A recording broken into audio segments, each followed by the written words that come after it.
CM Revanth రెడ్డికి Rajender Nagar BRS MLA Prakash Goud shock ఇచ్చారు. తానేం కాంగ్రెస్ పార్టీలో చేరబోనని స్పష్టం చేశారు.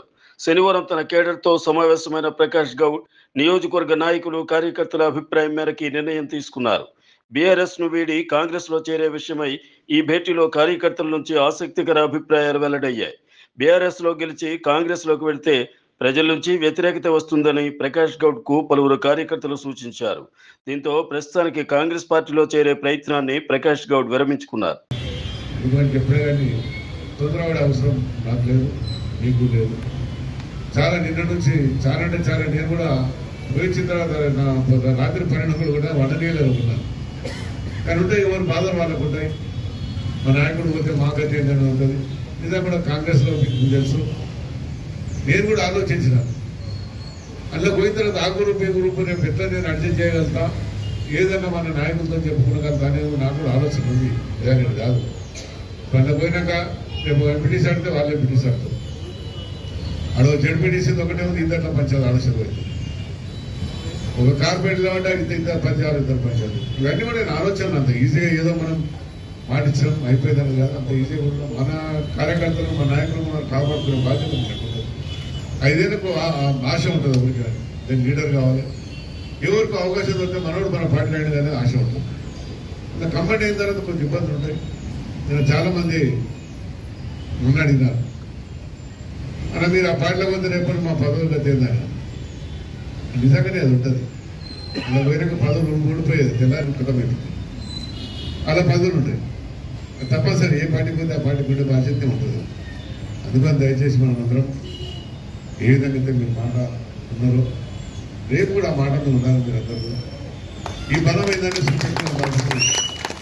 ఏదో నేను నా మాట గురించి మీ బాధ గురించి మాట్లాడదు కాదు. రేపు మన రంగంలో దిగడం కూడా ఇది ఇప్పటిదాన్ని ఉండాలి. మనం ఆ పట్టుదల ఉంటేనే నిజంగానే రంగం సాధించుకున్నారు అనేది ఉంటుంది. మన క్యాండిడేట్ ఉంటుంది, పార్టీ కూడా వచ్చింది. మన కాన్స్టిట్యూన్సీకి ముందంటే కొంత పార్టీ ముఖ్యం ఉంటుంది, కొంత క్యాండిడేట్ ఉంటుంది, కొంత నాయకులు ముఖ్యం. మీ అందరి బలాలతో నేను 4 మాటలు గెలవడం జరిగింది. ఒక్కపారి కాదు, 4 మాటలు ఏదో కూడా మంచి మెజార్టీతో గెలిచినాం. అదేదో ఆశ్రమాశ్రయం గెలవలే, మనం మంచి మెజార్టీతో గెలిచాం. ఇంకొకటి ఈరోజు ఎప్పుడైనా కానీ ఏ నాయకుడు కూడా ఆలోచిస్తారు. నేనే చాలామంది మాట్లాడితే కూడా నేను వాళ్ళకి సమానంగా చెప్పడం జరిగింది. ఏదన్నా మా నాయకులు కార్యకర్తలు కూర్చొని ఆలోచిస్తాం అని చెప్పినాం. నేను కూడా ఆలోచిస్తా, ఏం చేయాలని ఆలోచించుకొని మళ్ళీ మీతో నిర్ణయం తీసుకొని మనకు ముందుకు అవసరం ఉండదు. నేను అనుకుంటాను ఇంచుమించు మీరు అందరూ అనుకున్నట్టుగానే జరుగుతాయి. అలాంటి జరగాలని నేను కూడా కోరుకుంటాను. నీకు ఇబ్బంది పెట్టి నేను పోవాలని అవసరం లేదు, నీకు ఇబ్బంది పెట్టాలని నాకు అవసరం ఉండదు. ఎందుకంటే ఇంతమంది ఇబ్బంది పెట్టుకొని పోతే రేపు నాకు కూడా నష్టం జరుగుతారని నాకు తెలుసు. ఇక మళ్ళీ చేసేదా పోయేదని అనుకున్నానికి అలాంటి బుద్ధి ఉంటుంది. అలాంటివి లేదు. ఏ విధంగా ముందు మనం కూడా ఆలోచించి రాబోయే రోజుల్లో మనం అందరం కూడా ఒక అన్నదం లాగా దీన్ని ఏ విధంగా తీసుకోవాలని ఆలోచించాలి. ముందు కదా నేను కూడా పెద్దలతో మాట్లాడడం జరుగుతుంది.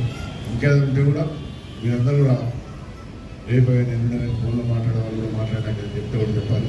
అందుకని మీ అందరి ఇప్పటిదాకా ఏదైతే మాట్లాడుకున్నామో మనం మంచిగా మాట్లాడుతున్నాం. నిజంగా కూడా ఆలోచనతో మాట్లాడుతున్నాం. ఏ ఉల్లాసం వెళ్ళి టీఆర్ఎస్లో పోయినప్పుడు ఇక్కడ కార్యకర్తలు జరుగుతుంది. అప్పుడు మండలకు ఒక 10 మంది 5 మంది ఉంటున్నారు. వాళ్ళందరూ పిలుచుకొని అడ్జస్ట్ చేసుకుంటారు. ఇక్కడ కొంచెం ఇబ్బంది ఉంటుంది. మీరు అందరికీ ఇబ్బంది ఉంటుంది. ఇబ్బంది ఉందన్నారు తమ్ముడు అందరూ కన్ఫర్మ్ చేసుకుంటే డెవలప్ చేసుకుంటారు. ఇప్పుడు మన సైన్యం ఎట్లా అవతల సైన్యం కూడా అంతే ఉంది. ఇబ్బంది లేదు మీరు అన్నట్టు. అలాంటి ఇబ్బంది కాకుండా చూసి బాధ్యత తీసుకుంటాం. కూర్చున్న మరోపడి మాట్లాడుకుని ఏ విధంగా.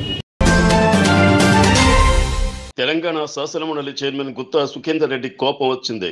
పార్లమెంటు ఎన్నికల వేళ బీఆర్ఎస్ అధినేత కేసీఆర్ పై ఆయన సంచలన వ్యాఖ్యలు చేశారు. ఇప్పటికే సీనియర్ నేతలు పార్టీని వీడిన సమయంలో గుత్తా సుఖేందర్ రెడ్డి వ్యాఖ్యలు పార్టీలో కలకలం రేపుతున్నాయి.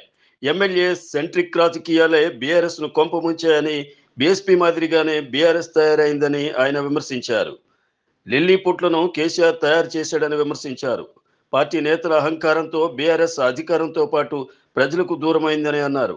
టీవీ9కి ఇచ్చిన ప్రత్యేక ఇంటర్వ్యూలో గుత్తా సుఖేందర్ రెడ్డి మాట్లాడుతూ బీఆర్ఎస్ నేతల వ్యవహార శైలిపై ఆయన మండిపడ్డారు. ఎలక్ట్రల్ బాండ్స్ లో పవన్ కళ్యాణ్కి ఎంత ముట్టిందో చెప్పాలంటూ వైఎస్ఆర్సీపీ నేత పోతిన మహేష్ డిమాండ్ చేశారు. టీడీపీని పైకి తీసుకురావడమే పవన్ అజెండానా అంటూ దుయ్యబట్టారు. పోతిన మహేష్ శనివారం మీడియాతో మాట్లాడారు. చంద్రబాబు దగ్గర పవన్ ప్యాకేజీ తీసుకున్నారని అందరికీ తెలుసు. జైల్లో ములాఖాత్ తర్వాత పవన్ కొన్న ఆస్తులన్నీ, బినామీ పేర్లతో ఉన్న పవన్ ఆస్తులు వివరాలు నేను బయట పెడతా అని పోతిన హెచ్చరించారు. కౌలు రైతుల పేరుతో ఎన్ఆర్ఐల నుంచి వసూలు చేసిన చందాలెంత, అందులో రైతులకు ఇచ్చినదెంత, పవన్ కళ్యాణ్ వెనకేసుకున్నది ఎంత, నాదెండ్ల మనోహర్కి స్పోర్ట్స్ కారు కొనేందుకు 10 కోట్లు ఎవరిచ్చారు, ఏ అజెండాతో పవన్ పార్టీ పెట్టారు, ఏ జెండా కోసం పనిచేస్తారు, చంద్రబాబు పల్లకి మోయటమే పవన్ లక్ష్యమా, కాపు యువతని టీడీపీ జెండాలు మోసే కూలీలుగా పవన్ భావిస్తున్నారా, జన సైనికులకి పవన్ సమాధానం చెప్పాలని పోతిన మహేష్ డిమాండ్ చేశారు. మధ్యప్రదేశ్లో నిర్వహించిన సభలో ప్రధాని మోదీ మాట్లాడారు. ఈసారి బీజేపీ కూటమి ఖచ్చితంగా 400 సీట్లు సాధిస్తుందన్నారు. అయితే ఈ సందర్భంగా ప్రధాని మోదీ బహిరంగ సభలో ఎమోషనల్ అయ్యారు. ప్రచార సభలో ఓ కుర్రాడు చూపించిన ఫోటోను చూసి ఉద్వేగానికి లోనయ్యారు. దీంతో మోదీ ప్రసంగం మధ్యలో కొంతసేపు ఏమీ మాట్లాడకుండా ఉండిపోయారు. ఎన్నికల ప్రచారంలో భాగంగా మధ్యప్రదేశ్లోని దోమోహోలో ఏర్పాటు చేసిన బహిరంగ సభలో నరేంద్ర మోదీ పాల్గొన్నారు. ఈ సందర్భంగా అక్కడికి ఓ యువకుడు ప్రధాని మోదీపై అభిమానంతో తీసుకొచ్చిన చిత్రాన్ని చూసి మోదీ ఉద్వేగానికి లోనయ్యారు.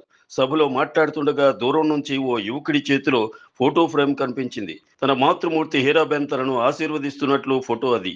పెన్సిల్తో గీసిన ఆ చిత్రాన్ని చూసిన ప్రధాని మోదీ ఒక్కసారిగా భావోద్వేగానికి గురయ్యారు.